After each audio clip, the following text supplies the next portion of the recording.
Yo,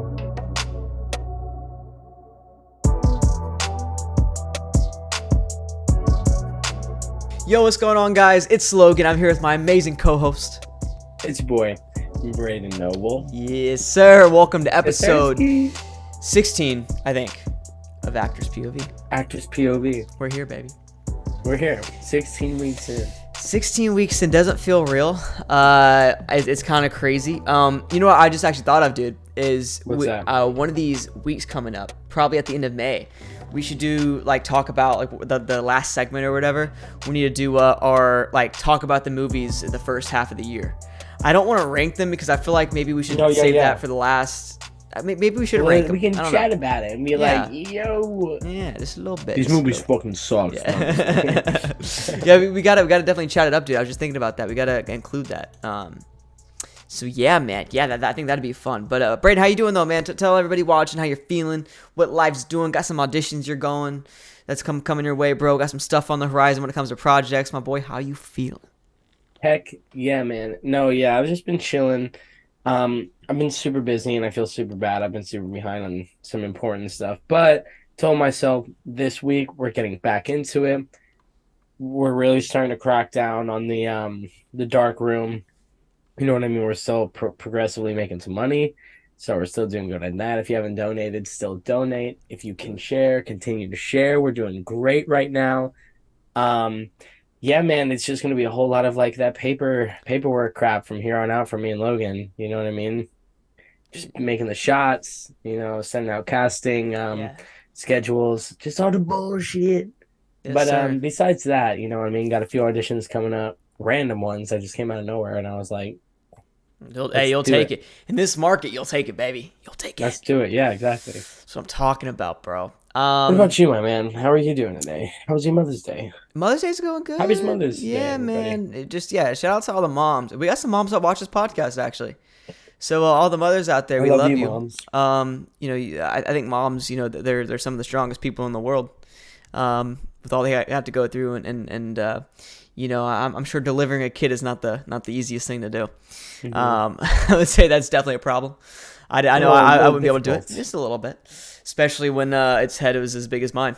You should have seen me do look like Coneheads, bro. It was a problem.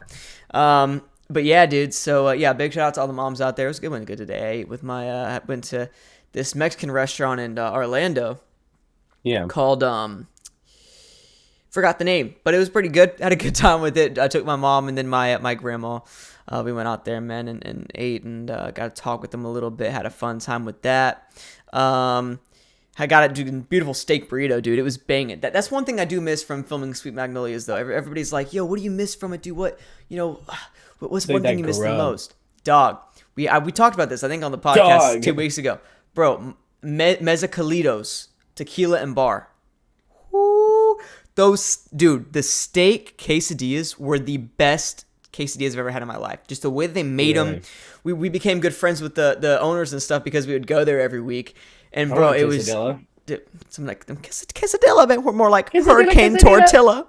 Yeah, dude, so good, bro. No, it was fire. So I do miss that a little bit. But I haven't had Mexican food from an actual restaurant like that in a while. So it was good to get back, man. And yeah, dude, they had the fan above us that was made out of car rims and stuff. It was actually a pretty cool aesthetic too. So it was pretty dope. That's really cool. But yeah, man, life's going good overall. Just kind of hanging in there, man. Ready to film this movie. The closer we get, the less nervous I get and the more excited. You know what I mean? I don't know if you feel the same way. I feel like I'm actually getting really hype. I don't know. I'm just looking at the date. It's already less than a month out. I already know those 5 days are going to be the craziest 5 days of our freaking lives. And we're going to get no sleep. We're not going to sleep at all. Well, most of them are night shoots. And then I can't do that, dude. Sleeping during the day is something I'm not the best the at. biggest problem is we have to be the first and last people on set, really. It's just ugh. Yeah. I'm excited, though, to be kind of behind the camera and navigate that. Should be pretty exciting. And doing it all, yeah. It's and then the equipment. Cool. Yo, I got the equipment, dude. It's so cool, bro. I'm so hyped. I was, using it around my house and stuff, bro, trying to make sure I don't got no ghosts in here, dog. It stayed at EMF 1, though, most of the time. 122 at one point. I don't know what that was about. Is that the room? Bringing the fingerprints, dog. That's what we need to do, bro. But no, it was dope, man. I got all the equipment and everything, so we're Gucci there. That's pretty hype. And yeah, man, we're really excited about this. So yeah, The Dark Rooms is the movie we're working on. We're so excited for it. Or The Dark Room. Yeah, and I got to come over to your house too sometime this week, Braden. Remember that one thing we got to figure out as well. Yes. But yeah, man, super hype about that. But no, speaking of filmmakers that are making their first movie for the first time, we went and watched Fool's Paradise by Charlie Day on Friday. Oh yeah. You guys actually posted, so we're filming this on Sunday. I posted the instant reaction 2 days after we saw it, but I posted it today.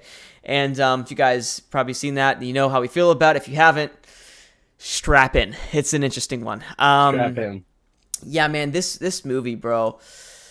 So it's Charlie Day's directorial debut. First time he's written a movie. First time he's directed a movie and starred in it. He did all that. You almost felt the weight of that throughout the entire film. But Braden, we can kind of just give our little quick little recap, I guess, 30-second feel that usually goes on for 2 minutes each. Because we don't know how to make it short. But yeah, just got to give your feels about the movie, bro. How'd you feel about it? What are you thinking? What's on that beautiful mind of yours? Let's hear it. You want me to read the synopsis first? Oh yeah, synopsis. Sorry, I knew I skipped over something. I was like, what is it? What happened? That's okay. Yeah, it's go okay. for it, dog. Go for Just so everybody knows, and then you'll hear exactly where our synopsis of the film is. A down-on-his-luck publicist discovers a former mental patient who looks just like the misbehaving movie star. He soon becomes an unlikely celebrity when he gets thrown into the bright lights and behind-the-scenes bustle of Hollywood. Hey, that's as good as the movie Sounds great. is. It sounds as good. As grammatically correct as the movie is. Yeah. Yeah, no commas, bro. No. Yeah. Okay, so honestly, I tried to not have any expectations coming into this film because I heard pretty bad things. And it wasn't, gosh, I'm just going to be straight up. It was probably one of the worst movies I've ever watched. And I really like Charlie Day. I really like his work, and I'm just being 100% honest. And it's not even it's because where my brain goes is there's so many things it could have done to make the film an A plus. Like, he honestly could have had a freaking god tier movie out of the gates. But there's just so many corridors where it's like, why did you put this here? Where did it go? They literally, like, some characters were introduced for one scene and never talked about again. And you never even understand the important, like, they're not there for no reason. You know what I mean? I think the only thing that this movie is led by is the side cast. It's the only thing that gets you through the hour and 37 minutes of watching it and making it bearable. But besides that, Charlie Day doesn't speak once besides his counterpart, Billy the Kid. And he says one line at the end of the film. It's hard to stay along with it, even though I respect what he's going for. I respect the idea. I respect the whole concept of the film. And I love the fact that it's a new idea. It's something original. But like I said, just because of how it was executed, and with such a big cast, you honestly could have gone even further. I just think that, I don't know. I think that it left a lot of people a little disappointed from all the hype. Yeah, I mean, I agree with you. Definitely disappointing for, I think, everybody that watched it. You look at Rotten Tomatoes, and the audience score isn't much better. Yeah, just not great, man. I mean, this is a movie that, like you said, at least it's original, and I can appreciate it for that. We're not seeing any remakes. You know what I mean? This is not a reboot. This is It's True, which we're gonna get to in the actors or the acting news. So be ready for that. Not to cut you off, I can't say it's one of the worst movies ever. It's just like for a little bit, like this year we've just had, and last year we've had such great movies. Yes, this is the first movie in a while, and actually on the podcast where I've been let down. Yeah. You know what I mean? I was going to say that too. It's not like the more that I think about that movie and kind of reflect on it, it's not horrible. It's not a bad movie. It's not just horrible. It's just not good. You know what I mean? It's just not good. Yeah, right. Yeah, you go. Right. So that's my problem with it. Is like Braden said, this year has been so good for movies. I mean, it is, and we haven't even gotten to the juicy stuff yet. I mean, we got The Machine coming up. We have The Oh, Little Mermaid coming up, heck Oppenheimer, yeah. The Exorcist, Talk Barbie. to me, Yeah, baby. you know what I'm Talk to saying, me. baby? Let's go. Oh, So, so FNAF, like, there's so oh many yeah. good things that's on the horizon, and we've only really we're at the really the tip of the iceberg. Yeah. So and the first half of this year, people were saying is actually a letdown for the amount of films coming out. So Mhm. and they've all been really solid movies. I don't remember ranking one under a 7.5. So these are all really good films.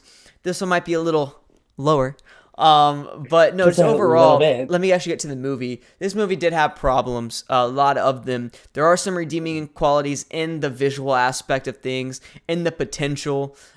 Just when it comes to everything from editing, pacing, and all that, which we'll get into, just wasn't the way that I wanted it to be. And I love Charlie Day. I want him to I don't want this to stop him from making his own stuff. He's already stated that he has like 4 to 5 movies that he really wants to dive into, or a bunch of ideas for films that he wants to go after. I don't want this to deter him from going forward with what his vision is and what he wants to make. Because there's directors and I mean, Steven Spielberg, he's had crappy movies. Christopher Nolan, he's had crappy movies. And those are some of the best directors of all time. You know what I mean? So this just might be one little bump in the road. I'm curious to see what he does next, but I hope it just doesn't deter him. Mhm. Because that means we get more remakes and stuff like that. And I want to see more Yeah. original stuff like this. But yeah, overall, not the best movie. Wasn't too fond of it. But yeah, I think we can kind of dive into the pros and cons here, man.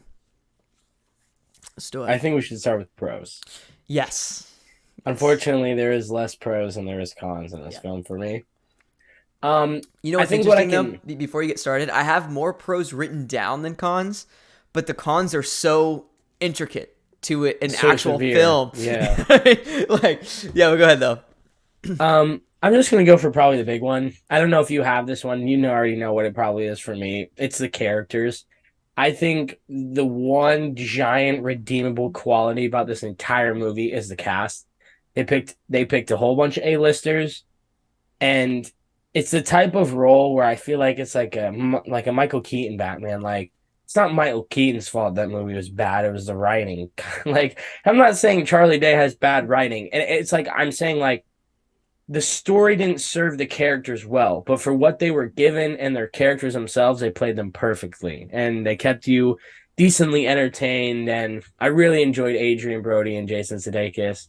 I don't know why Jason Sudeikis' character is just funny. Yeah. He was like that nice, like if you're a rich dude, you're his best friend, but if you're anyone below him, like you're just an AI.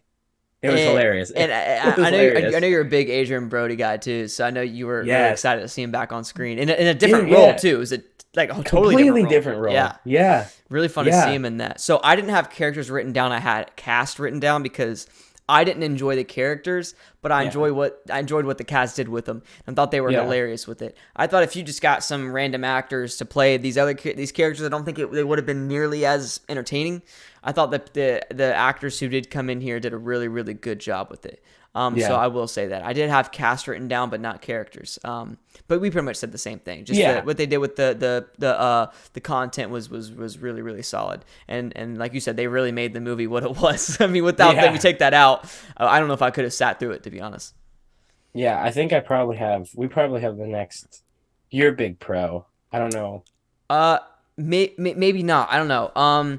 Well, probably the next big thing is the cinematography. I thought visually this movie Oh, was yeah. really Yeah. solid. I thought it was very visually pleasing. You're Assuming comparing Charlie to what, Ari Day. Aster? Right.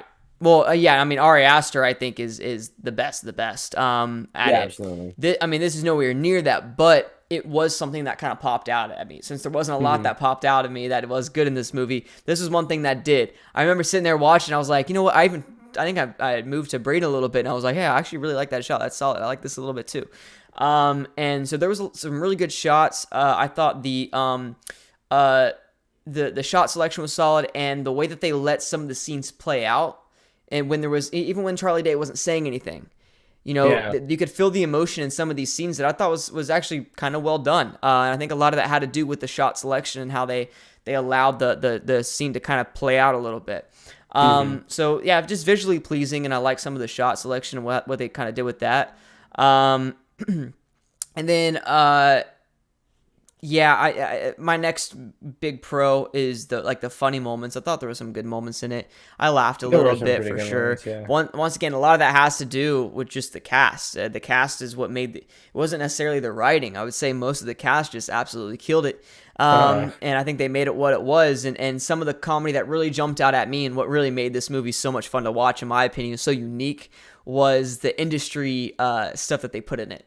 The that was like gonna be my next pro. yeah, okay, there, so we can kind of both talk How they about it. perceive the industry and Right, stuff. because it's so true, dude. hundred percent. That's the hardest. I laughed out of like all the jokes, bro. Every time they would do something like, people getting frustrated in the makeup We trailer need him out because in 5. yeah, Shut dude. up. We're behind schedule. You're Dude, getting it when we get him. and it's so true, bro. It is so true. There is that. Just some of like the on set stuff when it's like the director talking to the producer. Like, it's so funny because as an actor, you see that stuff firsthand. And the fact that they did that so well, and that's something that Charlie Day said he wanted to do with this movie, is he wanted to capture what the industry is really like, and I thought he Yeah. captured it perfectly. I thought he achieved what he wanted to do there, and it was really well done. And as an actor, I've never seen it done like that, and I thought And it was. I loved And even- I haven't seen Once Upon a Time in Hollywood that might do it better. I don't know, but this movie I thought did a pretty good job at it. And this even goes back to like the cinematography. I love the shots where like it would go first person, like they were right in the face of the camera, like it was actually like so you kind of as the viewer felt a little overwhelmed watching those scenes as well. Yeah, I thought that was done pretty well. yeah, I'm with But you. no, I totally agree. Like they had it pretty spot on, and it just shows the aspect that like Charlie Day's character didn't mind it at first, but then over time it started to take a pretty big effect on him. And he just didn't want to deal with any of those people anymore. He was like, "Oh, Right. fuck this." Right, and it did capture the emotion and, like you said, the anxiety-inducing aspect of the business really well, and acting's a how a fun lot of times they job, just don't but care. Yeah, That is not fun. Like anyone that thinks that part of your job is fun, you just get bullied around and pushed around like a puppet. Yeah. You're like, go. especially when you don't talk. You know what I mean? You Yeah, can't yeah. defend yourself. Yeah. And I think a lot of that, I think that was a super symbolic thing as well because maybe Charlie Day doesn't feel like actors necessarily have a say in a lot of that. You see what I'm saying? Like maybe that was I think that was a symbolic choice. I don't know if I necessarily agree with that. I think as an actor, we have a lot of say over a lot of things on set, especially when you're an A-lister. You can pretty much say whatever you want, you know what I mean, and treat people however you want, and you'll get away with it, which is sad, but it's true. But maybe Charlie Day has had experiences where he feels like he hasn't had a say, which is why he took his voice away. I'm a poet. You hear my rhyming schemes? Hold up now. I hear Eminem, you. I'm coming I hear for you, you, dog. But no, so you know what I'm saying? So like maybe it just feels that way. Maybe that was a more of a symbolic. I think it has to be, right? A symbolic choice. So It's actually funny because that is one of my cons. It's like a double-edged sword. Like it's a pro, but I think like how you even said it there, you're like, it's just how you worded it. You were like, if you would have done it this way, like Yeah. I feel like it would have been more, or like you didn't understand. Like if it's symbolically, I didn't really see it. Like I agree with you. I think that's exactly what he was going for, but that's why it's a con for me because like execution. man, yeah, and it freaking sucks because I like the idea, but him forcing that idea of like F you Hollywood, it like I feel like not screwed him over in the process, but it's the execution of it. It made it harder. Yeah. You know what I mean? Yeah. I'm with you. Yeah. But it's double-edged sword because I really wanted it to be good. The premise was so good. And what's crazy too, this movie, by the way, was shot back in 2018. Really? That's 5 years ago? Are you serious? Dude, it's crazy. Which is kind of wild to think about. But See, yeah, maybe like, and that's I think what you said in the theater. Maybe it would have done better during COVID, but like right now, I don't know, man. Oh, sorry. That's super unprofessional. Popular guy. But no, yeah, I think you're right. I think if it was timed better, maybe VOD might have been a better idea. Because once I read out the box office thing, it's not doing too well. This really isn't. You know, oh my God, Braden, I think I know what's going on with this film. This isn't a movie theater movie. I think this is a movie at home kind of movie you just put in to watch. You know what I mean? I think that's what it is. Star like Wars, movie. Jurassic Park, Avengers, those are all Yeah, Christmas movie, right? So like Hallmark film your grandma's watching in June. Yeah, yeah, yeah. But no, all those movies are big blockbuster movie theater movies, right? And I think all horror movies need to be movie theater movies. But I think this is a film that, once again, it's more of a homebody type of film, and Yeah. it might do good at like once it goes on VOD. It might do good once it goes to a streaming service, Yep. which would actually make sense to me, and it would not surprise me at all. What's your thoughts on that? How do you feel about that? No, I probably agree with you to be honest, because like I think that's the vibe of it. You're in a theater, you can't pause the movie. If you have to go pee, like this is okay. I'm trying to be extremely picky with how I say things. And I'm just gonna be honest, and this is not even a bad way. This movie doesn't keep you 1,000% engaged the entire way through, in my opinion. And that gets to some of the cons later on. But I think that's maybe why at home it's going to do better because when you're in the theater, it's kind of like you've paid the money now. You are there at the theater. You want to be interested. You want to not have to like get up and use the bathroom. Like at home, I get what you're saying. You're going to get more of that homebody vibe. It's more of a I feel like it's a more of a movie to like watch and then sit with people and talk about after, Yeah, rather than like watch yeah, it and then like oh yeah, like move on with my day. Like I feel like this movie is meant to be talked about. You know yeah. what I mean? So I do definitely agree. I think more people will see it once it is on streaming services. Mm-hmm. I'm with you. But Yeah, no, I think it's I agree with you, and I want everybody like that's listening right now on the but I can review see or why it's in whatever. theaters. 100%. It's Charlie Day's first big thing. I think that's why he went for it. Why it was in Yeah. selected theaters. Um, but I want everybody that's listening right now, if you're watching the review or just the full episode, let us know what you think. Do you agree with that? I want to hear people's opinion on that because that might be the one main problem with this movie is it was more of a homebody movie instead of Yeah. movie theater movie. So you guys let us know, everybody listening and watching right now. My last, or do you have any other pros before we move on? I have one more pro. I unfortunately don't. That I can think of. He's like, no.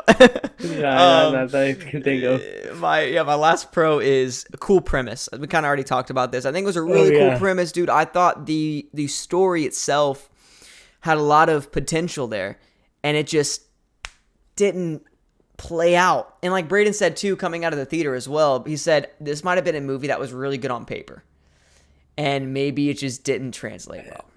Because I have to be honest with you. The concept seems so cool, and then we were just chatting. This is just pure honesty. We're just chatting like, how did this happen? Like, who put the money in for this thing? And then I'm like, yo, maybe like yeah, you put it on paper. It's a good idea, and that's the thing. Like, and that's why the importance, and that's something with even with our film we're doing, like the importance of your shots, the importance of your cinematographer, the importance of your editor. Like, there's a lot of things that could have changed the direction of this film.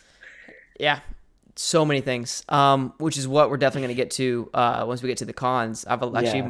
pretty much what you said. You went down my whole list, dog. But no, yeah, the premise was there, and I think Charlie Day has a really interesting mind when it comes to filmmaking. Yeah. I wish he would. I hope he takes this as a like a learning lesson, and he goes, all right, you know what? I know what I did wrong, probably maybe in post production. I'm gonna switch it. You know what I mean? I'm gonna do this better next time. Now that he knows. But yeah, that's my last pro, man. I'm ready to dive into the cons to kind of really dive deep and dissect this bad boy. I have a big one, and it's that double-edged sword I was talking about. It's the fact that this film is kind of a big fu at Hollywood. It's kind of meant. I feel like that. It's like when a fighter's too emotional. That's the problem with this movie. I felt like you were going for too much of a stab rather than putting out quality, and not in a bad way, because I feel like the vision got lost, and that's what we were saying. Like, there's just a lot of scenes that just don't make sense. Like, they just get added in. You Mm-hmm. never find out who they are. You never find out what the purpose is. I'm specifically talking about like that presidential scene, like the mayor scene.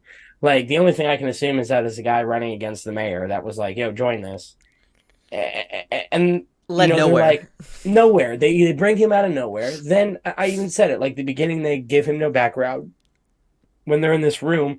they're like, we can't find anything on you that bothers us. Who are you, Latte Pronto? Like they could have at some point done something where you get some kind of background. I think the vision got lost with trying to make, a mute original film. You know what I mean? Something new and different. And it like we said, it really I want it to be a pro, but I think overall, with how much full force they went with it, it ends up being a con. I see you, dude. You, I think, hit the nail on the head with that. 100%, bro.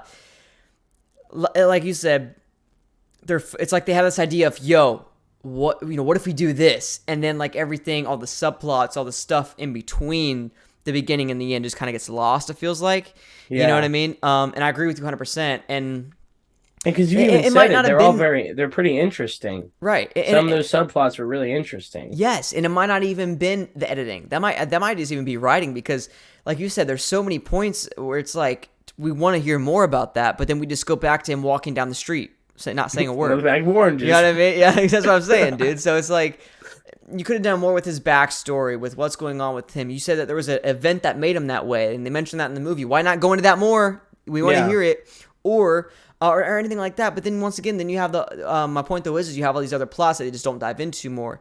Another example is the mayor thing or whatever. This election thing was thrown at us out of nowhere. I mean, I don't even know where it came from. Completely nowhere. And then they just don't go anywhere with it. Then you just forget about it. The next scene, like, nobody brings it up. Nobody. It's completely over. He doesn't even bring up being a mayor again. It's just, and he's an actor again. Yeah. I don't know. It makes literally zero sense. Like, usually I can kind of figure out where they want to go with that. I have no clue. I have no clue what they were trying to do. And like, the ending. Like, this is personally what I was saying to you. I don't like how in the end, and this is, spoiler review, obviously. In the end, Latte, Charlie Day's character, finally says, I love you to Kim Young's character. Why? Not why, but like, why now? Like, you're telling me he just got the concept after like how many weeks, bro? Like, You know what I mean? It just doesn't make sense. He finally got the concept to talk. Why? I don't understand. Like, did he find his voice again? Is that like the whole point? It was like they somehow found the leaked script for Guardians of the Galaxy 3, where they're like, we want to make that happen. He's our Groot. He's our Groot. I love you. I love you all. Yeah, I was like, what in the world, bro? But no, that is one thing. Like, usually, it's almost like they put it in there because that's what a movie. Because, like, it was like they almost felt like they needed to put it in there. To like put it in there. Found his voice. Yeah, again. I just don't. And once again, maybe that goes back to the symbolic thing of he finally found his voice and place in Hollywood. But guess what? It didn't. It didn't. It's not like he didn't resolve anything. Yeah. Nothing is resolved. Or is it just me? Nothing's there is no resolution. Here's okay, let's move on to this next con, because I feel like this goes into what we're talking about. There's no plot. No plot to follow. There's no plot.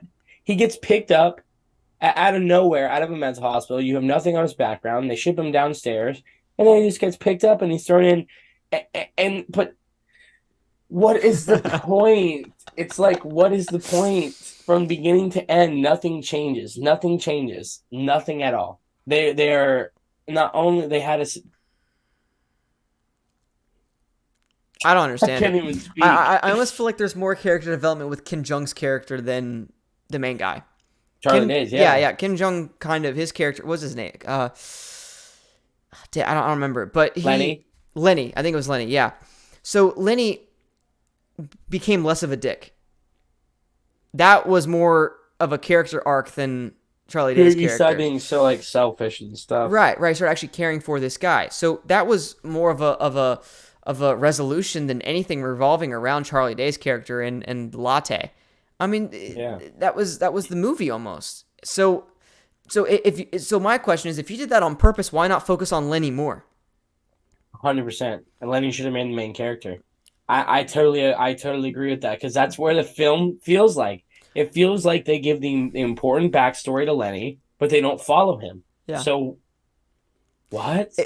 I mean, because they could have did like a Sandy Wexler type thing. You know what I mean? Yeah, yeah, yeah, But yeah, they yeah, didn't go yeah. that route. Maybe they went that route. They didn't go that route because of the Sandy Wexler thing. I don't know. It's weird. They didn't go for it. Made no sense to me. You don't focus on the entertaining character, and you focus more on the less entertaining character. Wasn't the biggest fan of that. Maybe that didn't play out the way they wanted it to. Maybe Kim Jong's character was never supposed to be the more entertaining guy. I'm assuming. Yeah. That usually never happens. So I'm assuming that was just that happened by default. But yeah, didn't enjoy that. I wish they would have did more with it. And yeah, I agree. There's no plot. There's no there's nothing there. There's nothing there. I don't know what they were trying to do with it, and that's one of my cons is the writing. Like what do you a movie's supposed to have a first, second, and third act.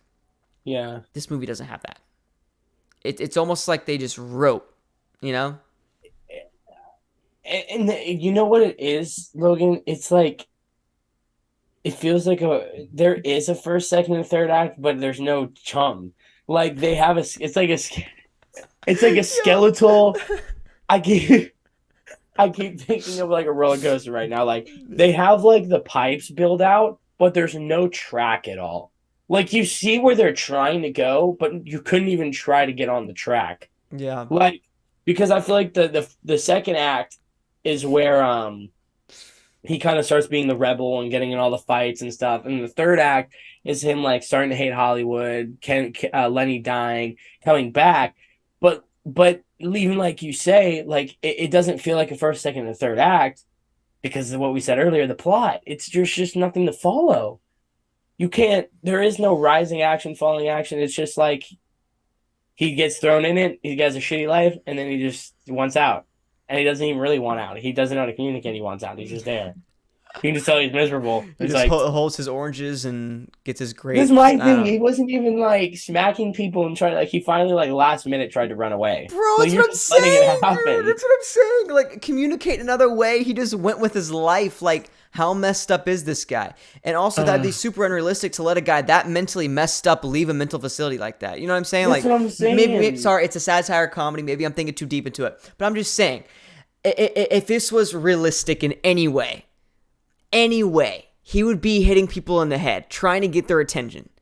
Like, I don't understand it, man. Trying to communicate, learn how to communicate, something with communication. I don't know, bro. That really did bother me. And yeah, the chum thing. By the way, that the chum thing has not made an appearance on the podcast in a couple weeks now. I miss it. I mentioned it in the second episode, baby. For you guys who don't understand, it's the analogy we use. Chum. All right. It's like, what do you use chum for? To attract sharks. For pretty much the primary purpose of it. So by sharks, we mean the audience. You know what I mean? You gotta attract the audience in some way. This movie's chum. It was like tuna from Walmart. You know what I mean? We don't want the tuna from Walmart. It was Walmart tuna. Yeah, we don't want that. I love Walmart tuna. Don't get me wrong. It's good, bro. I actually ate some today. But I'm just saying, it's not the high quality stuff of like a tuna you get from straight from the ocean. You know what I'm saying? You pull up that 800-pound big old tuna, baby. That's where it's at, dog. That's where come on now. That's where it's at. So if you can't do that. If you give a Walmart tuna to getting too deep into this now. They're like, move on, Logan. Shut up, dude. Let's get going, baby. I know, Jesus. That's what I'm saying. But no, you guys see what I'm saying though. There wasn't anything there to engage. This is what we're trying to get at. And we just needed more of that. And I don't understand why they didn't go with it. Another thing that really got me in this, man, this is my last con because we kind of touched on all of it, was the pacing. The pacing, that's another thing. What are we trying to do here? This is more post-production type stuff, but the pacing was everywhere, man. And that's part of the engagement issue that I was just talking about. You go super slow, it speeds up, it doesn't know what's happening. Some scenes just like super abrupt. Some scenes pick up out of nowhere. There's scenes that are put in there for no reason. Like there's the pacing is just everywhere. It's like it's a movie that kind of drags from one place to another. Everywhere. It doesn't get like slow then fast. Then slow, then fast. It goes like up, down, down, down, down, up, up, down, down, up, down, up. Like it's never consistent. Bop ever. it, twist it. I think that's what you can say. Slap it. I think the entire movie, the problem it has inconsistent pacing as well. Yeah. The entire time it's inconsistent, and that's why some points were really good and some points were just like what. Yeah. Yeah, this movie was just all over the place, and like you said, there was so much potential there. And it's not the worst movie in the world. We're going in on it Yeah. right now, but it's because we had such high hopes for this. Because Charlie Day is one of our favorite comedians of all time. I think he's truly incredible.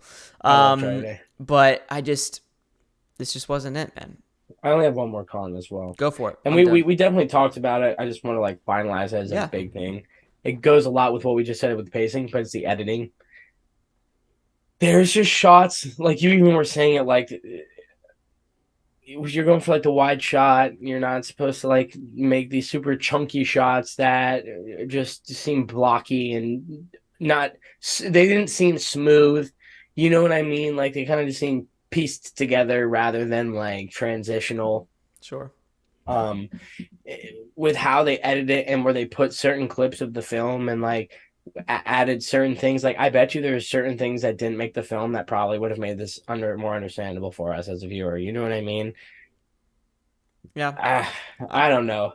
This movie was a mix, I believe, of just not the best execution in pre-production and pre-production, production, and post-production.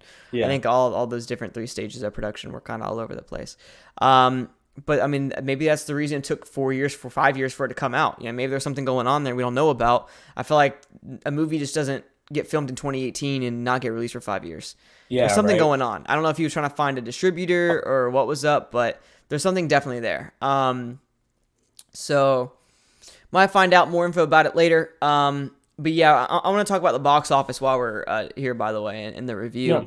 Yeah. The movie made $443,140 worldwide, domestically. So it's not doing very well. I'm assuming this movie has at least a budget of $5 million, right? At least you think like $5 million, $4 million at least. I can see you right now. I mean, you got Adrian, the cast itself, bro. You can't tell me that. Yeah, I looked it up. I couldn't find it. It's weird. Really? They're kind of keeping it a little hush hush. But yeah, $443,000 worldwide. Not really surprised. I thought it maybe be a little bit more than that. But it's very selected theaters though. Like I said, our top 3 theaters didn't even have it. So $28 million. $28 million. Are you serious? That's Oh what my I'm seeing from right here. This is not like an official website, so it could be wrong. That would be wild. There's no way it's 28 million. Right? It might be like 15. I mean, my guess. And there not a lot of money went into the marketing because this movie was not marketed at all. At least from my point of view, there's no previews in the movie theaters or anything.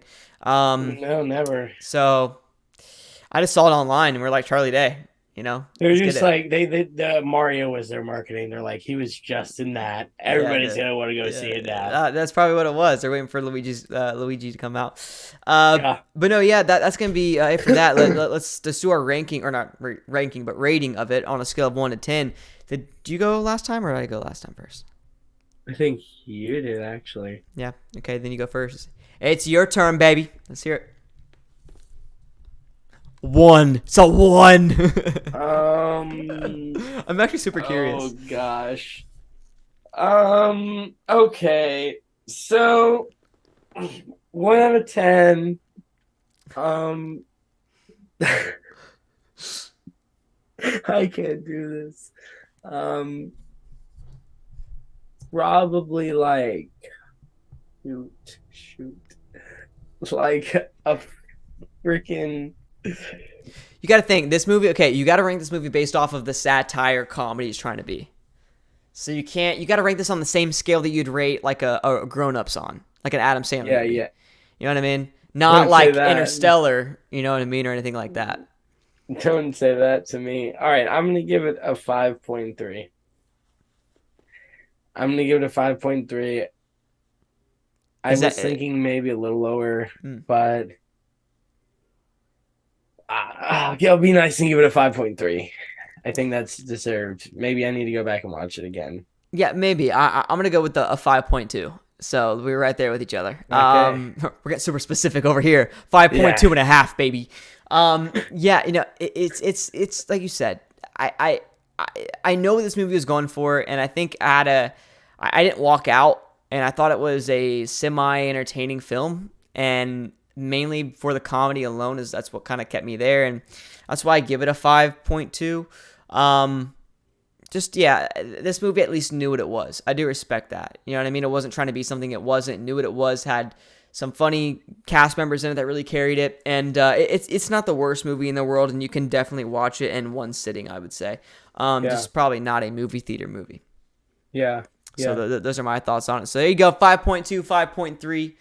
Look, right with each other too, baby. Let's get it. I know I had 5.2 before you even said it too. That was great. Hey, there you go. But no, I really do appreciate y'all watching the review. Everybody watching the review on YouTube, make sure you guys like, subscribe. Let us know what we think of the movie down below. Are we giving it too? Might be giving it like too hard of a time. Maybe we're being too harsh. Yeah, because we watched someone in the car and he was like, "It's not the best movie, but it's a pretty good one." We were like, "Shut the fuck up, dude." You know what you're talking about. He loved it. He said it was really good at what it was trying to be. So let us know. There's people out there that enjoy it. Let us know if you guys enjoy it. Let us know why, please, and rank it or rate it down below. Yeah. Appreciate y'all. All right, baby. So back to the main pod. I love you guys, by the way, man. Everybody that listens. I got so many people that DM me all the time. We love you. Some people that DM me all the time saying how much they love the podcast, what's next, stuff like that. We really do appreciate it. If you guys also, want to support us in another way, you can go to our Patreon. It's in the link in the description. Yes, sir. You go there. We have 2 tiers you guys can do. We're about to actually, in the next couple days, release our... So we did the Patreon live stream. We do it once a month, which is $10 a month. We get to sit here and just talk with you guys. We might start doing it 2 times a month. We'll figure that out. And then so we do the Patreon stream, and then we do like movie review requests where we just do the movie reviews on there. So we're gonna have a movie review coming out soon on there for The Omen. Our boy Rafe, one of our patrons, was on there and was like, "Yo, let's get an Omen review." So we're gonna get It's my bad, Rafe. I've just been so busy up the bum. You're good, but I'm getting it within the next 2 days. I finally just watched it too, so it's pretty solid. Pretty solid. Yeah, it's definitely an interesting movie. But yeah, so if you guys want to go support us on there, man, that's definitely one of the ways to do it. Heck yeah, right on Patreon. Be there, but be squared. Yes, sir.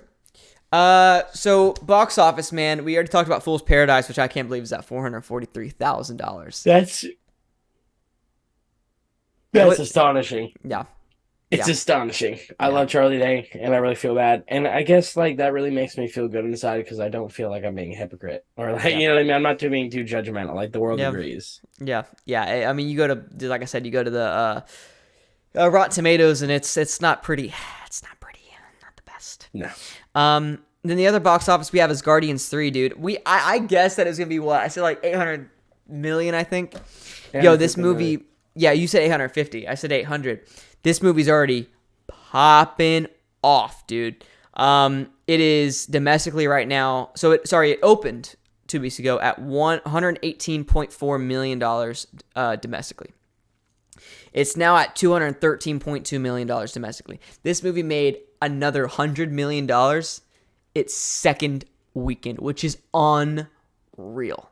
There was no drop. I mean, a drop of a drop of $5 million. That's stupid. That's unheard of. There's no way. That's never happened. And then worldwide, this movie's made $475 million. $0.7 million. Wow.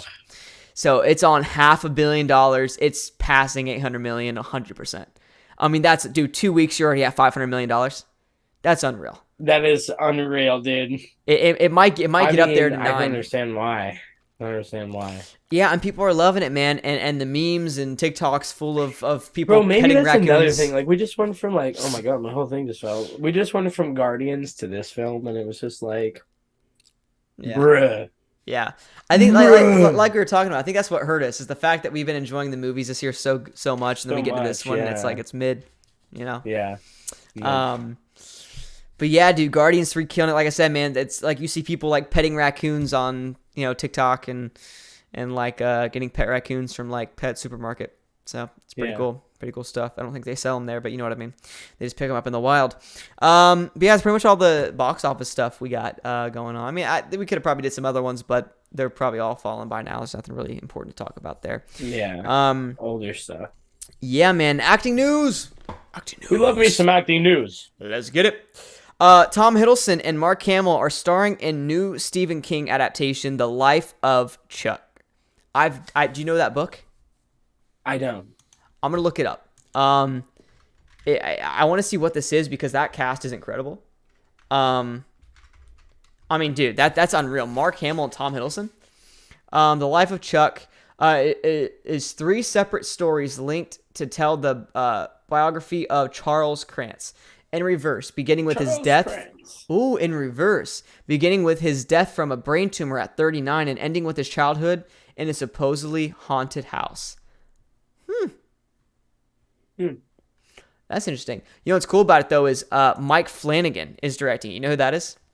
No. One of my favorite horror directors, bro. This Really? guy, dude, he's done so much. He did Doctor Sleep. He did The Haunting of Hill House. He did he did Hush on Netflix. He did the Ouija board movies. This he's doing everything, dude. I love his directing style. I think his cinematography is really well done. He loves one shots. He loves single shot scenes. He loves that. So I'm really, really interested in this project, actually, dude. I'm pretty hyped. You'll love Mike Flanagan. Go watch his stuff. You'll like it. Pretty hyped. No, yeah, I've seen some of his work. Yeah. No, you mentioned those. The FNAF trailer leaked online. I didn't see it, but you said you did. So what did you think about the little clip you saw?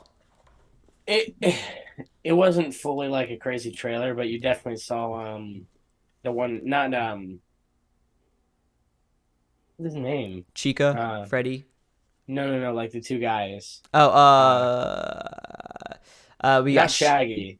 Tom Hutcherson, right? Hutchison, yeah, whatever his last name. Whatever his first name is. It's not John. Yeah. Hutchison. Oh, it is John Hutcherson, right? John. Oh, maybe I'm tripping. I don't know. No, it's not. Definitely not. So Jimmy. Jimmy. No. So I saw him in the costume, and then you actually don't really see Matthew Lillard at all, but it was a pretty decent trailer. I think it was partially fake.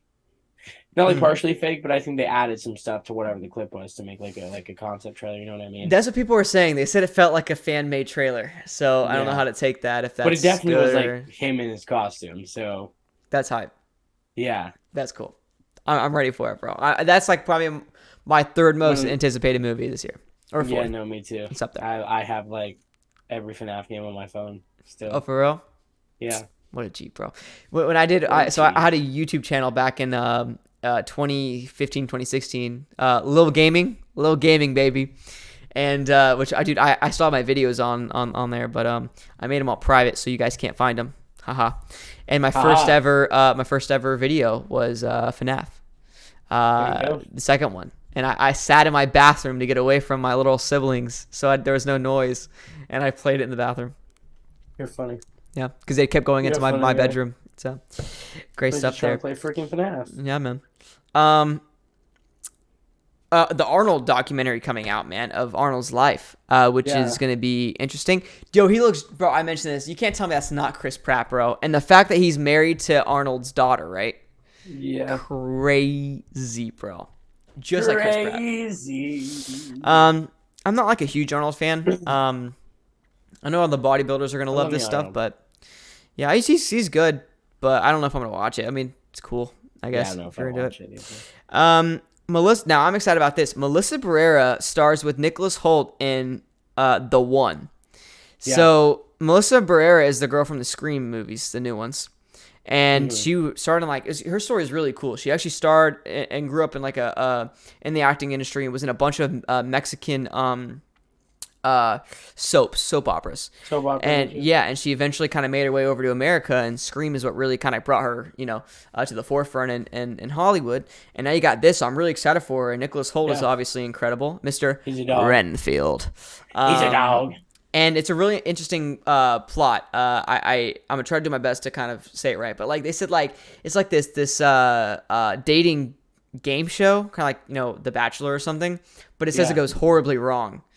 So whatever that means, I'm curious to see what happens with it. That's a very unique and once again original idea that I really like. It's not a remake. It's something new. Yeah. So I'm really excited to see the horror Bachelor is what it sounds like. Seems pretty dope. a crap ton of Beetlejuice 2 news. I mean, a Oh crap yeah, ton of Beetlejuice 2 news. I haven't seen Beetlejuice in years, so I can't it's really been speak too so much long. on it. I know that our older audience is probably really into it. Everybody's coming back so far. And a couple of additions. We have William Dafoe, which is freaking awesome, dude. Crazy, So cool. crazy, And bro. Monica Belushi, I think Yep. that's her name, Blue cheese. is Blue Cheese is Blue cheese. attached. She's it's insane. She really good actress is gonna be joining as well, and it hits theaters September 6th, 2024. So they haven't even filmed yet. Yeah, it's crazy. Maybe they have. Maybe they started filming now. But yeah, really good cast. I'm curious to see what happens with it. Michael Keaton is kind of making a comeback. Okay. With Homecoming and then Flash and I was then gonna say Defoe this too, low key. and Defoe. Well, Defoe's on another. I will go to that project right here. That I have written down. The trailer for a movie called Poor Things, starring Emma Stone and Mark Ruffalo and William Dafoe. The trailer for that dropped. It's more of a teaser, I guess. I watched it. It was like 30 seconds long. Not a lot to it. I don't even know what it's about. Did you watch the little 30-second thing too? Yeah, I don't know what it's about either. It's weird. I have no idea. It looks like maybe like a hardcore drama, Okay. but I have no idea where it's wanting to go. She had like Emma Stone. Remember, her head was getting shocked or something. It's weird. I don't know what they're doing with it, but yeah, William Dafoe is definitely making a comeback, and I really like that cast as well. Emma Stone and Mark Ruffalo is super interesting, and the concepts seem definitely very unique. Pretty We'll go unique, with that, bro. And yeah, I can't speak. New Tom Holland movie trailer dropped called The Crowded Room.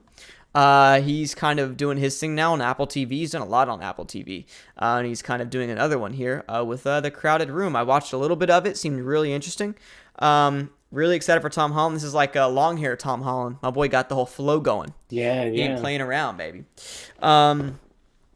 Yeah, no, really excited for Tom, man. I'm a big fan. I think he's a very good actor, actually. A lot of people just kind of look to him. Actor. Yeah, Cherry was really solid. People just point toward Spider-Man, but this kid, he's really, really good.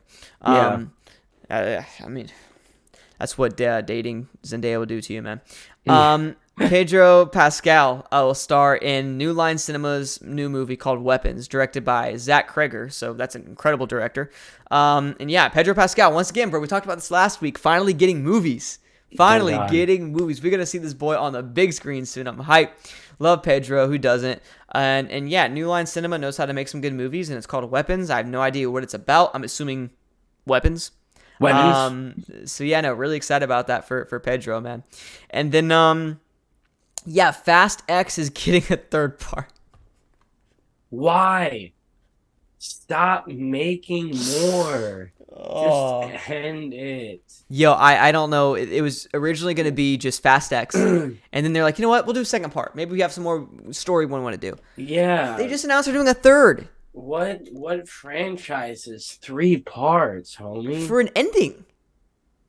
So we're going to have 13 movies in this franchise, bro. Unreal. Please stop it, man. I never say that. I never say it. But like at this point, what are we doing? You know? Like Star Wars or Harry Potter or Jurassic Park, those should have gotten 12 movies, not But they knew when to end. They knew when to end. Well, I know, sorry, I'm yawning there. I don't know. I know you got me yawning now, man. I don't know. Jurassic Park kind of went past its stay a little bit. Yeah, for sure. But yeah, I was just giving examples. Yeah. No, I feel you. It didn't go on for 13 movies though. Yeah. Yeah, this is unreal. I'm not even gonna watch Fast X. We're both gonna be out of town anyway. Yeah. So I don't really want to see it, and we're not going to. But yeah, that's gonna be it for all the acting news, I believe. Man. Oh, okay. Yeah, we're Gucci there. Before we talk about the interview coming up, yeah, this upcoming week's gonna be a good one. I think. I don't know what we're gonna be. What movie we're gonna be reviewing? I don't know. We haven't really talked about it yet, right? Yeah. I mean, I mentioned the one. Oh, yeah. Artifice Girl. I mentioned it. Yeah. See if Frank will come on and do the interview with us. Yeah, if we can get him as an interview, that'd be great because we can make it like a whole thing. But yeah, me and Brady are going to talk about what movie we want to review. You guys let us know if you have any recommendations, of course, in the comment section down below or DM us right up top. Let us know. Let us know. And let us know. let it snow, let it snow, let it snow. Let it snow. Let it snow. Let it snow. I miss the holidays, bro. I'm not gonna lie, dog. Oh We're yeah, 6 months away. I'm ready for Halloween, for Oh Merry yeah, I'm high, Chrysler. baby. I'm ready, baby. I'm high, baby. But yeah, I forgot what I was saying. So yeah, man, this week should be a lot of fun, and we'll let you guys know what we'll be doing. But no theater releases that we really care about this week. Next week is next week. That's The Little Mermaid, and then Bert Kreischer's The Machine. See. Bro, I might go watch I both. need I'm to not gonna lie, dog. see. Dude, I want to see both. Like Little Let me Mermaid. know. We'll go for both. Yeah, we might do both, just back to back. You know what I mean? Back to Yeah. back, dude. That's what I'm talking about, baby. Freaking theater hop. Yeah. But or how about this? You go watch The Machine. I'll watch The Little Mermaid. Ooh, ooh. No, I'm joking. I need to see The Machine, bro. But yeah, this interview coming up though, man, is with our boy Evan Hufferd. He is a big time TikToker, big time YouTuber, really cool dude, man. Super down to earth. He's living in Orlando, Florida, like us, and it has a lot of experience under his belt. So really fun conversation we had with him. Be ready for that interview coming up next. But yeah, no, we love you guys, man. The fact that you guys tune in every week, man, really does mean a lot. Really touches our hearts and gives me a little giggle on my chest. Touch my heart, touches my soul. You make me feel so special. But no, we love y'all, man. For real, really do appreciate the support. Brayden, any last words for the gang? Everybody watching. Give a shout out to the Dark Room. Donate anything you can. We even love $1. And sign up for our Patreon so you can get the exclusives from me and Logan. Yes, sir. Yes, I love you. Love you. All right, love y'all, man. Stay safe. We'll see you guys next week. Safe. Enjoy the interview. Enjoy the interview. With it. All right, Mr. Evan Hufferd, welcome to the potty, my guy. Such a pleasure to finally meet you, man. Heard a lot of good things about you. I know you and Brayden work together. And he was like, we got to get this guy on the pod, baby. Got to get him on. So we're here. Get him on, dude. Heck yeah, yes, sir. I was pumped when you told me about it. So love that, man. Love that, man. So yeah, if you could just kind of, tell everybody who you are, what you do, all that fun stuff, man. Go for it. Yeah, so my name's Evan Hufferd. I'm 24 years old. Got this little baby face going on for a long time now. But I'm an actor currently in Florida. I'm from Texas originally. I've been kind of all over the place. When I first graduated high school, I moved out to LA to follow my dreams. I started social media as well, probably all the way back in 2012. So I've been running around on that, doing it, and that kind of helped push me out to LA to be able to afford things. So I was out there for 3 years until the pandemic hit, and then that pushed me out, and I was like, what am I going to do? Not going to go home. So of course, social media led me to a lot of new friends. So I moved in with a couple social media friends in a house in Illinois, and I was there for a year and 4 months. And then Florida in November of 2021. So here I am, continuing my dreams from here. Welcome to the place where all the crazy people are, man. Sunshine a little wild. So are you feeling like a Florida man finally? Are you kind of giving into that a little bit, wrestling alligators, that kind of stuff? I mean, I'm getting out fishing, trying to do something. There you go. Love that. Get out in that Florida sun. Love that, there dude. you go, baby. Yeah, dude. Oh, bro, the humidity's been crazy. I was gonna say that humidity will be killer, though. I just saw a TikTok the other day, and it was like talking about how Floridians, it's sunny in the sky, and they're like, "I can smell the rain. I can smell the rain. Get inside." True, bro. It's true.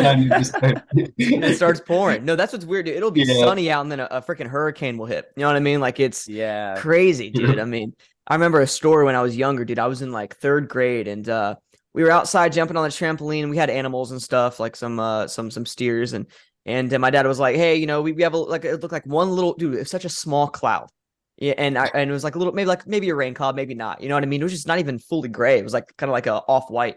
And he was like, "All right, the wind is kind of picking up a little bit. It's what it was, bro."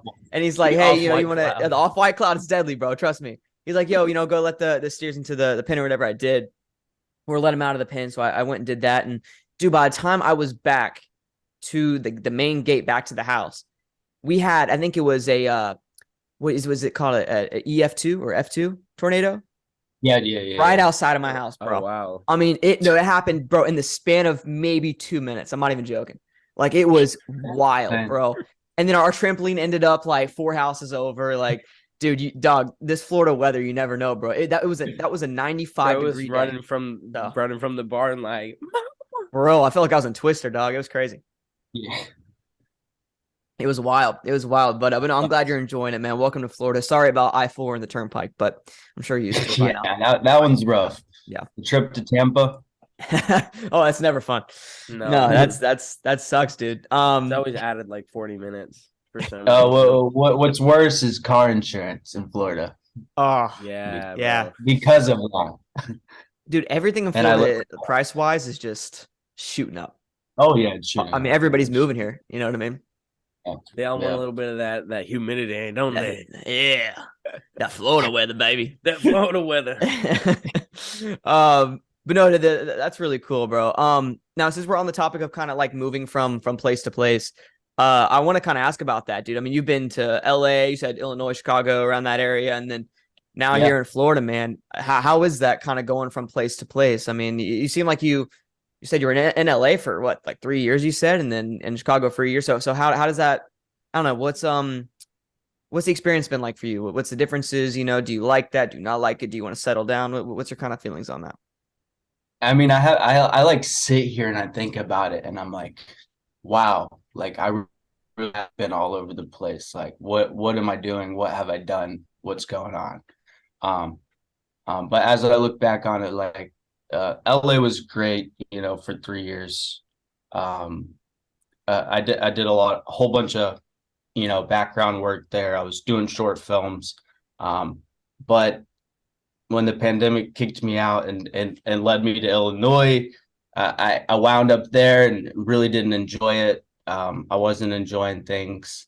I wasn't really finding my place in LA, but I think that's also because I was 18. I had just moved out of high school. Like I went to LA a week after graduating high school. So I wasn't ready for the real world. But the best part about that is because I wasn't ready for it, it taught me everything. So now that I'm in Florida and I've learned all these experiences, I'm like full force happy, full force going for my career, full force, trying to do everything I can. And I know what I'm doing and I know what steps I'm taking and I know what steps I need to take next. So Florida's been the best so far. I know that I don't want to be here forever, hopefully maybe next year I can move up into Atlanta market and do some stuff from out of there as well. But, I just let the road take me where it takes me. And I just tell myself I'm never going back home. I'm not giving up and I'll just continue what I'm doing. So. Yeah. There you go, no, I love that, dude. No, that's awesome. Yeah, no, I mean, I've just being able to have those different experiences, man. Like experiences are what shapes us into who we are. And you go into LA, Illinois and all that, dude. Definitely 2 different or 3 different worlds now with Florida. So I always call like Florida, California's like methed out cousin.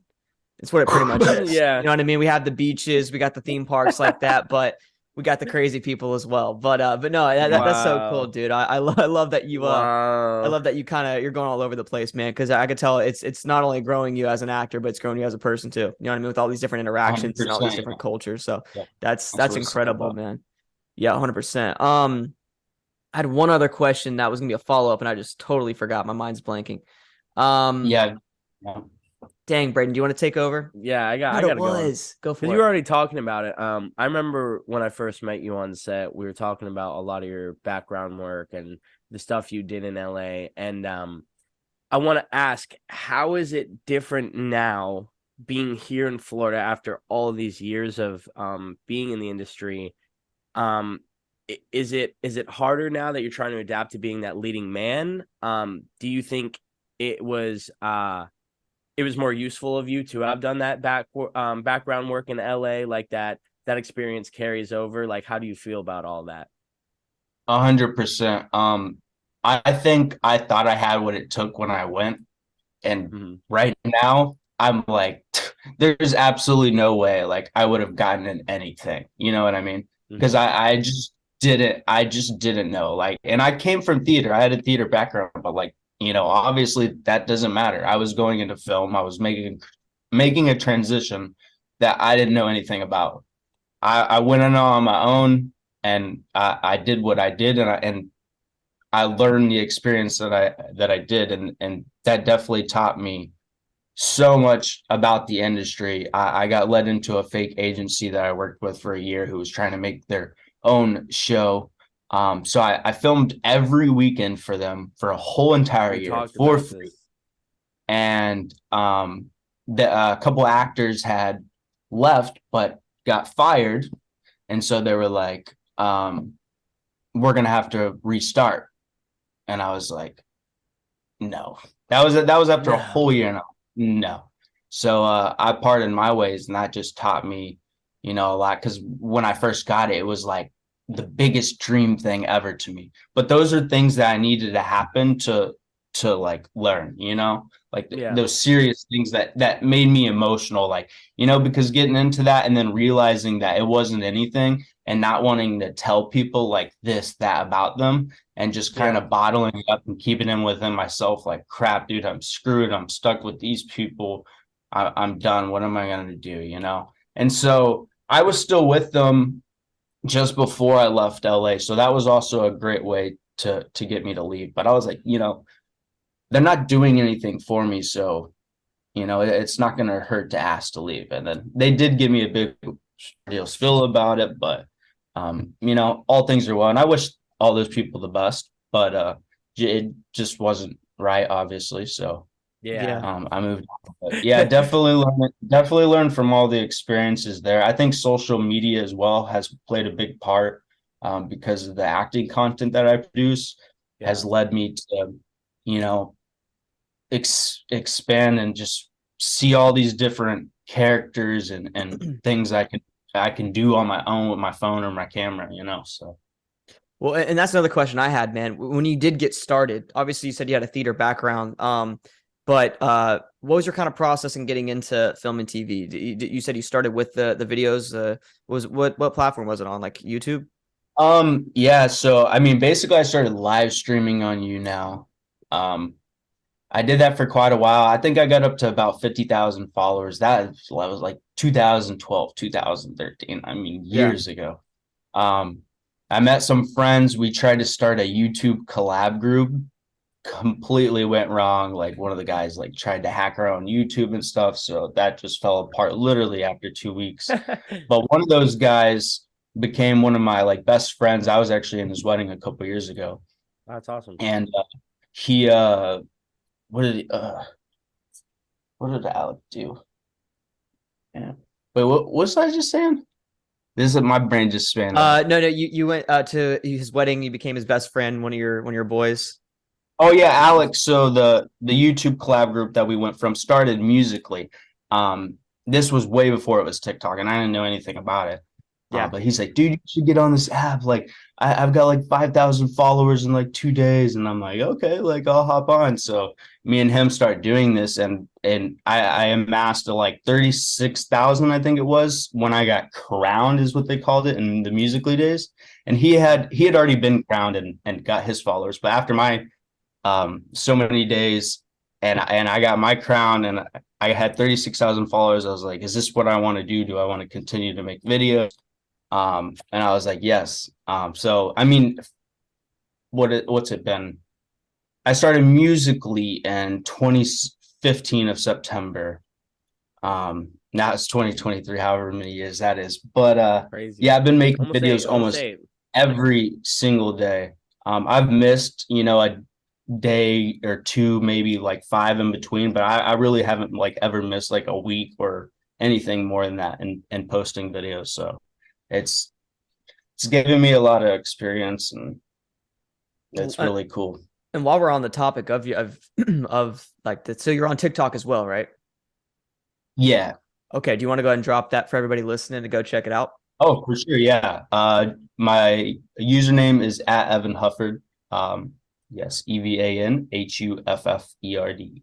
Let's get it, That baby. boy. Dude, no, I have so much respect, and I know Braden can attest this as well. Like, it's so hard to post consistent content, whether it's Oh yeah. Instagram posts or YouTube, or like this podcast is like the only thing that I'm like consistently posting Yeah, on. right. And it's only because we do it once a week. You know what I mean? So dude, Yeah. the fact that you're doing this every single day, coming up with new content as well, not running out of ideas, which is insane.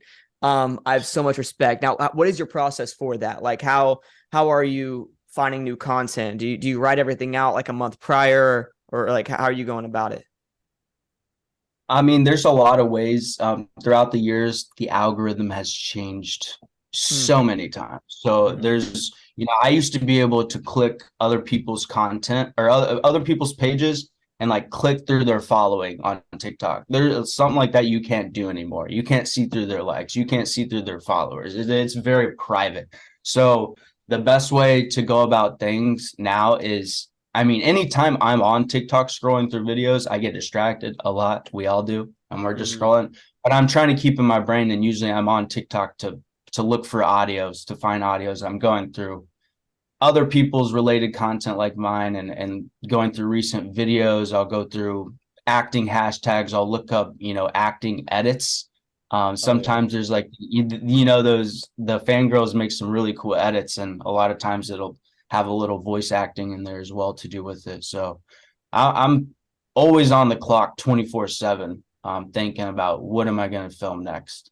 Yeah. And I'll bookmark it on my TikTok and film it the next day. You know, I always try to get that video in mind the day before, but it doesn't always work. Mhm. When you don't have it ready, you'll sit there for 3 hours and get distracted on TikTok, and then it'll be 5 p.m. and you're like, oh man, I need to get something posted. Yeah. So, Yeah, you but start yeah, going through and you get that one video TikTok puts on there, and it's like, hey, you've been on here for 2 hours, time to put the phone down. It's like, yeah, bro, you don't gotta call me out like that. You know what I'm Yeah, saying? yeah. Like, Leave come me on, bro. Leave alone. me alone, man. No, that's no, that's How dope, you man. know they're listening, bro? That's what, bro, that's what I'm saying, dog. They yeah, know. They know. But no, that's awesome, dude. Has your content changed over the years, and in what way? most definitely. And I think that's the part uh took me the longest to really figure out. Because I didn't post acting content. I mean, I kind of did in the Musically days, but I was way more of a comedic person. They had badges on profiles, and I had a comedic badge because I just made a lot of like funny videos. I don't even really know how to explain them. It was just like a song, and I would do clips, and I jump in here and then jump in here and say it, and Yeah. people loved it. So, and then I kind of grew into, especially when I went to Illinois and lived with those guys. They were, who they also do TikTok. They were doing a lot of prank videos. So I transitioned into that for quite a while. And I kind of did that in LA. I even did some dance stuff. Um, and then through all that time, I did do acting as well, videos. That just wasn't my main thing on my profile. Sure. And then I don't know when it was, but one day it just hit, and I was like, why am I doing this? And I was like, do I like it? Am I enjoying it? Like, I don't even know anymore. Hmm. That's the point I got to. And I was looking back at old videos, and I'm like, dude, like I love these acting videos. I love making these. Like, I don't care if they got 5 views and no likes. I would still be making them, every single day. Yeah. I love Because that. so yeah, it helps me with acting, but it's not even because of that. It's just I enjoy making that. It used to be more of a passion, but it serves solely as my main hobby for sure. And then look at you now, man. It's working out for you. I mean, Yeah. Right. I always say, success follows your passion, because, and the main reason for that, it might not be what people think. It's because there's a certain type of motivation and effort that you put into your passion that you're not going to put in any other thing in life, you know? Hmm. So the fact that you kept going after, dude, is something I admire, because most people would just go after the views and then not be happy with themselves or get burnt out easily. You know what I'm saying? So I really enjoy that you kind of went after that, dude. I respect that for sure. Um, yeah, Brayden, I'll let you take over the next question, man. Yeah. No. And it kind of even gateways in. We were just talking about how you've done social media for a while. Going back to some of that camera work, we've seen you play emotional roles. We've seen you play comedic roles. What's one role that you've always wanted to play? And like what genre would that be in? What would the character story be about? Have you thought about it? every actor's thought about it. I think. Every actor's thought about it. Come Like, on now. But I mean, it obviously it's hard because I love doing anything. My main thing as an actor is I never want to be typed. I want to be very versatile as much as possible. But I would say like a drama romantic thing, maybe. Okay. Maybe rom-com, but I don't know. I really like the drama for sure, but maybe drama action. I think drama for sure because I love whether it's yelling, crying, being numb or whatever it is. I like to encapture all the emotion that I can. That's like my favorite thing to do because I want people to feel through the screen. So I like that I a mean, lot. and you can do that through comedy and stuff, but drama is definitely the lead way for sure. Yeah. So I Yeah. like that, dude. No, I'm with you. Yeah, no, I've done drama myself. The one show I'm in is a heavy drama, dude. And like you said, there's so many more emotions to unpack. And not just that, in a lot of Yeah. dramas, you're also hiding emotions. So there's yeah. like these underlying emotions that are kind of toppled on with That the emotions that you're sub-basement. kind of giving out. Exactly. So it's just so much fun to do, man. So no, that I love that, brother. I It's love so that. fun. Heck yeah. Yeah. And Go for it. oh, yeah, I was gonna say, aside from that, what's like an amazing experience you've had on set with it could be with like one person, it could be with a group of people, it could be like rap, it could have been an audition. Like, what is your favorite acting moment if you have one? Or if you just have like a few that you're like, damn, like I sat there, I was like, man, I love acting. This is why I do this every day. I put these videos up every day for this. Okay, so and you know about this because we both did what we both did. I don't know if you've ever said it or if we're allowed to say that out loud. Yeah, yeah, Are yeah. we? I told Logan about it. I've talked and mentioned to him about it. But yeah, so that I would honestly say that I got to do a set on the beach for a show with National Geographic, and Yeah, bro. Oh wait, no, I didn't. I I didn't tell him about that. Yo, No, that's crazy. That one's oh, you crazy. did it? No, no. that one's crazy. Yeah, so anyways, I filmed 2 days with them. It was just kind of like there wasn't no audio, it was all MOS, but they were filming a reenactment and I was the victim. I'm probably telling too many details. Oh well. Anyways, Who cares? yeah, it's not that Screw important. 'em. So um anyways, that was probably my favorite thing where I sat there and I was like, holy, like not even like, oh my gosh, I love acting. It was like, oh my awesome. gosh, like I was so pumped, man. I was calling my parents and I was telling them about my day. I was texting my brothers, I was telling them everything that happened.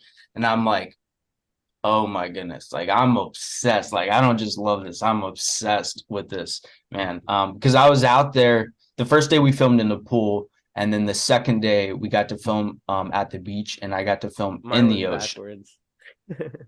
And so being out in the ocean with, it was just me and then the other actress and then, the crew members. So it just felt so surreal being, blocked off and swimming in the ocean for work. So, Like I yeah. was like on a board swimming in the ocean and I'm just sitting there like this is the best thing ever. I'll never give it up. Dude, totally coming from somebody who's been in a very, very, very similar position. It's an amazing experience. I totally understand that. That's freaking Yeah, awesome. yeah, That's definitely. dope. Yeah, so that's definitely my most exciting moment. But I've had plenty of exciting moments throughout all the years and the time where I've sat there and I'm like, man, I love this. Even on background, man. I knew I didn't want to be in background anymore at a certain point, and I was like, what's the next step? But um, I still sat there and was like, I want to be that actor. I'm sitting here because I'm learning from these guys. I'm learning from set. Like being on those sets taught me a lot. I got to learn the ins and outs of everything being Yeah. 18 years old, just moving out to LA. Mhm. And so I was ready to, push myself. And I think things like that made me think that I also was ready when I was first out there. But I keep looking back and I'm like, man, Dude, that was nothing can me. compare you though, man. Nothing can prepare you Right. for the real world, man. Nothing. If I Especially stayed at LA. home and then just now started acting or just moved to LA, it's like I'd go through all that, Yeah. So Yeah. No, Yeah, you right. you That's you definitely crazy. took the harder route, I would say. But you also matured quicker. You grew quicker. You know what I mean? Even if you did wait until now and moved out to LA, you still wouldn't be where you're at now. You know what I'm saying? Like you've gone 100%. through every single thing you can go through, when it comes to life. So, or at least you could go through to this point. So, you're Yeah. killing it, bro. One question that I have, and this is a question I get all the time from my followers on Instagram when I do Instagram lives or when we do the podcast. Um, there's a lot of rejection in the industry, obviously. I mean, we audition all the time. We don't get the majority of them. How do you deal with that rejection, and what motivates you to keep moving forward? Is there something specific, or how do you deal with that? You know what I mean? When you do an audition, maybe you get an audition you love. Maybe it's freaking, let's say it's like, I don't know, Stranger Things, or when Breaking Bad was going, you got a Breaking Bad audition. Like what's, if you get a super cool audition like that, how do you just move on and not try to think about it too much? Um, Obviously we all think about it. We can tell ourselves like this, that, this, but there's always going to be thoughts that try to push. But the main thing I do, I don't know if you're religious, but I'm very religious, and Jesus is honestly my way of getting through things like that. Um, Whenever, I have a big audition and I don't get it, or, I'm really anything that I'm just not happy with, I just think about like he's got something else, like Jesus has something else for me. Like, I don't need to worry about this. There's always something next. There's all these things, all these streaming services, all these things being filmed. In every show you watch, even like The Office, and you look back at all the people that auditioned for these characters, and you're like, they weren't even right. Like the person that got it was right. And so I always tell myself the person that gets the role is meant for the role. And Yeah. that pushes me through a long way. But definitely Jesus is my root of, you know, I just go to him and, you know, let him guide me through to, focus on the next thing and not what's gone. I love that. No, I'm a Christian as well. I was talking to Braden about this yesterday or a couple days ago. Yeah. Yeah, there's a plan. You know what I mean? And that's my mindset as well. I mean, God's plan. everything happens. God's plan. Everything happens for a reason. You know what I'm saying? And 100%. Yep. um, and one thing, and this is like the big Christian debate, is like, does God control every single movement you do, every single thing you do? In my view, and I told Braden this the other day, is like, I see it as like God's has these multiple doors for you, right? And these are the decisions you make. But I feel like the closer you get to Jesus, the closer you get to God, the more you can kind of, dictate which door to go into. You know what I mean? God might Yeah. nudge a door open a little bit. You might see a little bit of light, and then that's the door you go to. You know what I'm saying? And that's my view on it as well. So I just think if you just go into that right door, whatever happens, happens. It's meant to be. You know what I'm saying? That's Completely why you agree. get closer. Exactly. You get closer so you can finally kind of see it a little bit more, see it through God's eyes. You know what I mean? And see those opportunities Yes. open. And then, like you said, bro, everything happens for a reason. And I'm the same way. Just keep moving forward. You know, I especially when I started out, man. I mean, I still don't really get anything. Get maybe 1% of what I auditioned for. But it just takes that one role, man. And for me, it was, Yep. Creep Show. And then I got Sweet Magnolias, and then Stranger Things. It just builds and builds and builds. It just takes that one role. And that's something I'm so glad I stuck with, dude. But it's so funny you said that. I have the same exact process. Just everything happens for a reason, and you just got to keep pushing That's forward, my dude. motivation every day. Logan's the Literally, living yeah. proof. Yeah. He's like, I Brad, mean, you sit literally. there and it's like, how can you dwell on it? Because you can't do anything about it. Right. So Yeah. it's only going to bring you down and make you want to quit and hate people and all this stuff. So it's like, it's all negativity. So I just push it away. No, yeah, But dude. I Yeah, love never that. go mini golfing with this guy. This guy comes back from Stranger Things premiere. Yeah, I met Mike Myers and Jimmy Fallon and all that. But yeah. Brad, stick with it. You'll get that role. And I was like, you son of a bitch. Well, and, Yeah. and think about it, bro. You've done so much since then as well. Exactly. Yeah. So, you know what I mean? I gotta trust in my father here. This guy. There you That's go. awesome. Braden, I got one more question left, but if you want to ask one, Yeah, I actually have one more as well. go for it. This has actually intrigued me for a while, Evan.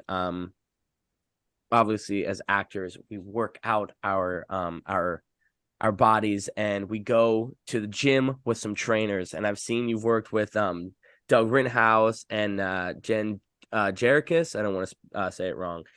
Even a master class with Kevin Spacey. So I wanted to ask how you ended up taking the Kevin Spacey. Is it just like the master class online? How did that Yeah, it was way long ago before they removed it. Actually, still have the whole course on my computer too, which is awesome. So I can always like look back at it. But I actually have cool. seen a clip because my coach from LA showed me a clip that they took out. It was just like him doing like a speech or something. Yeah, he but is. I just want to ask how did they all compare, and what individual tools did you take away from these individuals? So many different things. Masterclass was like kind of my first thing. Yeah. And how is that being like the very first thing? Like that's a big thing, man. You know what I mean? That's like awesome. It was awesome. And the reason I got into that, because I remember earlier, I think we got off subject or something, but when I transitioned from theater into film, I had went to a film camp in Tyler, Texas, about 3 hours from home, going into my senior year. And so when I went there, there was literally only like 14 kids there, and they put us in 3 groups. We were there for 8 days, and they made us make a short film. So they gave us all the equipment. We wrote it, we filmed it together, all these things, and they gave us things to write about. Like we had to do certain things. When I made that first short film, that's when I found out that I wanted to make that transition. So I went home and I was like, what's the first thing that I can do that's gonna like help me?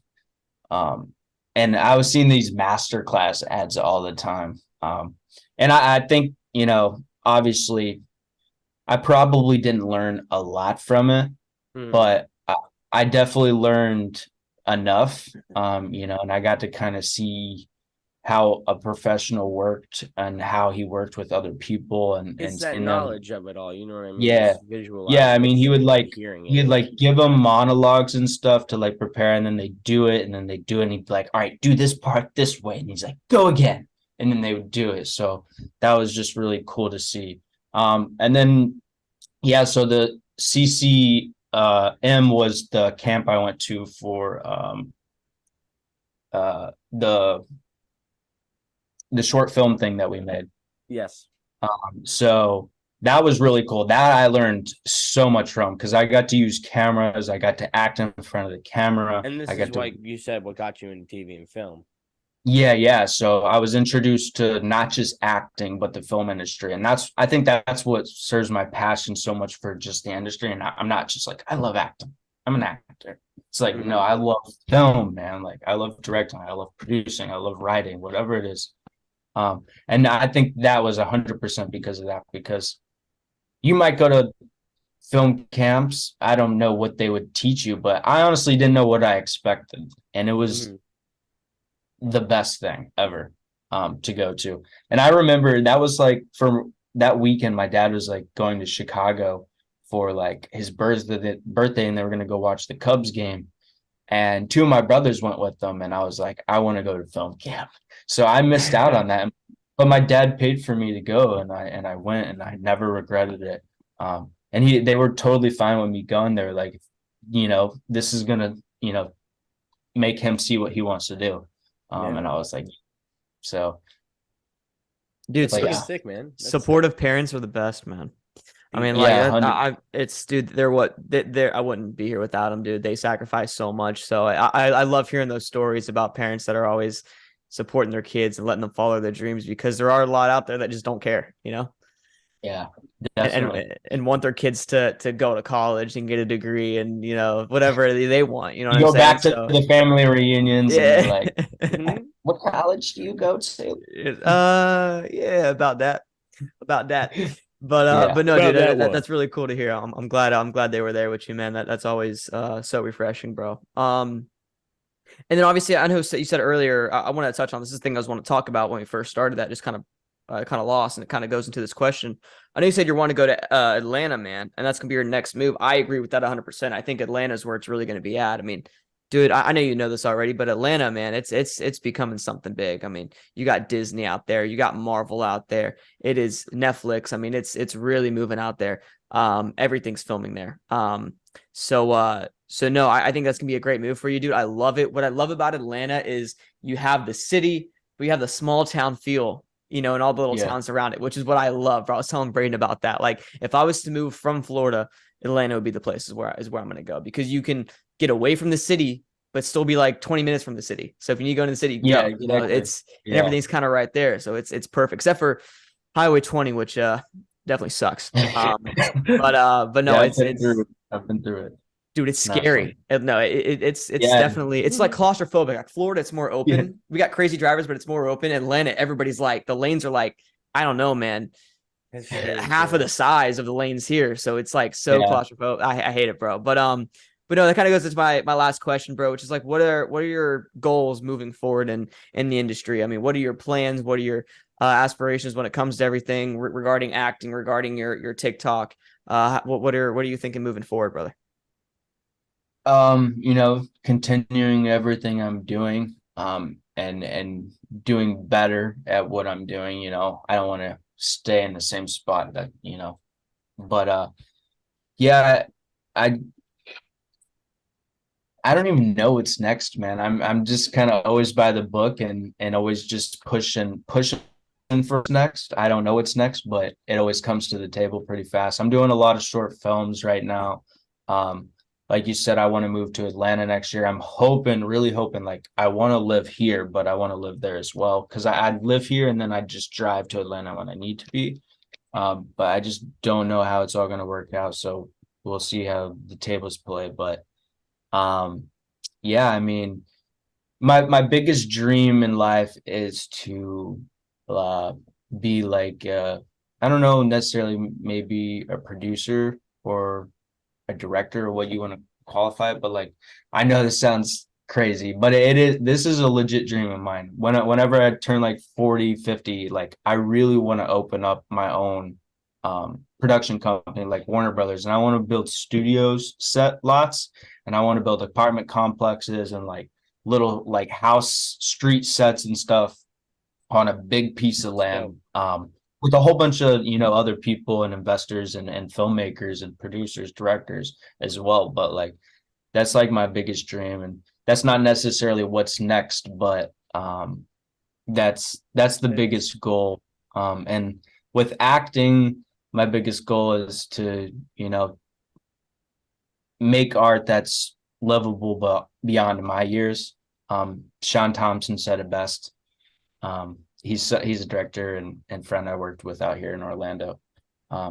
So I want to speak through the screen to other people. I want to let them know that it's not bad to feel emotions. It's normal. It's normal to cry. It's normal to get mad. It's normal to freak out or get confused. So no, don't worry, man. Don't stress. Live it day by day and trust God. So Great answer, man. God, my boy's been media trained. But no, Brandon, are you good? You have any other last questions for him? Yeah, you know what? Just because I wanted to ask, you think you would ever return to any theater? Coming from a theater background, I'm very similar. Like I wanted to break into film so bad. Yeah. And I was like, dude, film.